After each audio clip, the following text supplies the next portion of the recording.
What is so special about being an egoist? In the show of Blue Lock, being an egoist shows that you have the drive and the will to get a goal.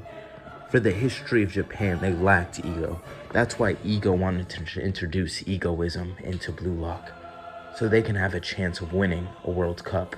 Because all of the other European teams had ego, and Japanese football was lacking it. The new generation of Japanese football is getting trained under the way of egoism so they can prove that they're the very best in the world, and they have the power and the ego and the drive to compete against the very best in the world. This is shown with characters like Izuki, who pushed and changed his ways and absorbed what it means to be an egoist. As we see in the old generation of Japanese football, they mostly work on teamwork, defense, etc. So now you can see why they want to bring in egoism, because Japan has never won or even came close to a World Cup. And as we see as the series goes on, the characters are becoming more primal, getting absorbed in ego, and more of their personalities are changing from the happy-go-lucky characters who aspire to be heroes to the egoist who aspire to destroy other people's dreams. But the question here is, how does egoism work, and how does it help these players, and if it even does help these players?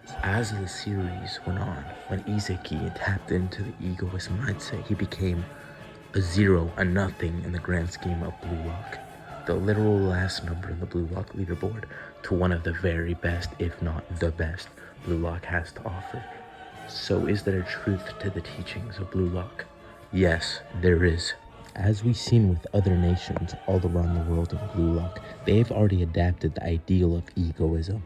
As we've seen like characters like Michael Kaiser and many others, they already adapted and are ahead of the Japanese Blue Lock football players. Even Isashi Sai seen this when playing overseas and lost all ambition of becoming the world's greatest striker when his ego was crushed playing overseas against some of the world's best Spain has to offer. From what we've seen in the series, people with a higher ego and who are more on top with their ego perform better than everyone else. So what reason do they have not to fully commit to ego side and Blue Lock? Alright, that was my video today.